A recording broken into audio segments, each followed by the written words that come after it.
नसीब का लिखा भाग 2।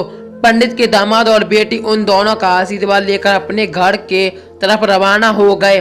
उन दिनों गाड़ियां तो होती नहीं थी, घोड़ा गाड़ी या बैलगाड़ियां चलती थी। पैसे न होते तो और चीजों की लेन देन से भी व्यवहार होता था। बेटी और दामाद का गांव पंडित के घर से कोसों दूर था, फिर भी पैसों की कमी के चलते हुए चलकर अपने गांव की तरफ निकल पड़े। थोड़े दूर ही चले थे कि पंडित की बेटी के पैर में मोच आ गई और अब उसको चलना भी मुश्किल हो गया। पंडित के दामाद ने जब देखा कि उसकी बीबी अब बिल्कुल चलने में सक्षम नहीं है तो उसने एक तांगा अपने घर तक किराए पर ले लिया।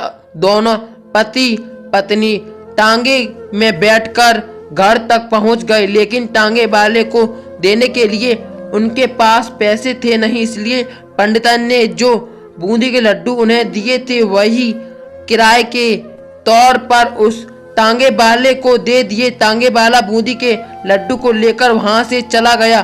तांगे वाला अपने घर की तरफ रहा था, तब उसे एक हलवाई की दुकान दिखी।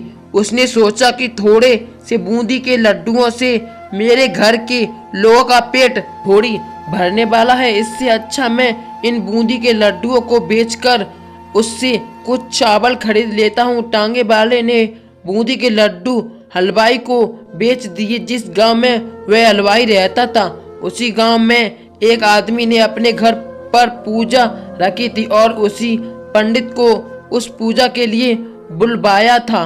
पूजा में लगने वाले प्रसाद के लिए उस आदमी ने उसी हलवाई से बूंदी के लड्डू लिए जहां पर उस टांगे वाले ने बेचे थे। हलवाई ने भी उस आदमी को टांगे वाले से खरीदे हुए लड्डू ही पहले दिए ताकि वह खराब ना हो जाएं, क्योंकि वह नहीं जानता था यह लड्डू कब बने हैं। पूजा खत्म होने पर दक्षिणा और बूंदी के लड्डू लेकर जब पंडित अपने घर आया और खाना खाने बैठा तो प्रसाद में लाए बूंदी के लड्डू खाते वक्त लड्डू से सोने का सिक्का निकला।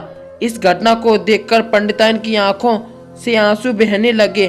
पंडित ने जब पंडिताइन से उसके रोने का कारण पूछा तो पंडिताइन ने पंडित को सब कुछ बताया और पंडित से उसकी बातों पर भरोसा न करने के लिए माफी मांगी। पंडित ने पंडिताइन के आंसू पोंछे और कहा कि तुम्हारी तरह मैं भी हमारी बेटी को बहुत प्रेम करता हूँ, लेकिन अगर हम उसकी अब मदद करते हैं तो दामाद हमसे हमेशा ऐसे ही मदद की अपेक्षा रखेगा और अपनी बुरी आदतों को कभी नहीं छोड़ेगा।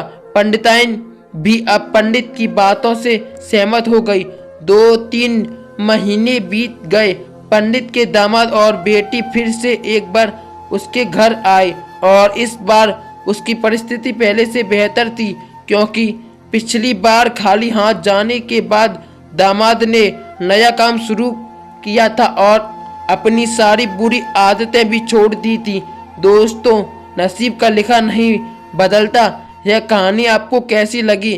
क्या आप भी नसीब पर भरोसा रखते हैं या फिर आप उन लोगों में से हैं जो अपना नसीब खुद अपने हाथों से लिखना चाहते हैं? हेलो सो फ्रेंड्स, हमारी कहानी अच्छी लगी हो तो हमारी वीडियो को लाइक करें और ऐसी ही दिलचस्प कहानियाँ सुनने के लिए हमारे चैनल को सब्सक्राइब करें और बेल आइकन जरूर दबाएं, जिससे हमारी आने वाली हर एक वीडियो आप तक जरूर पहुँचे।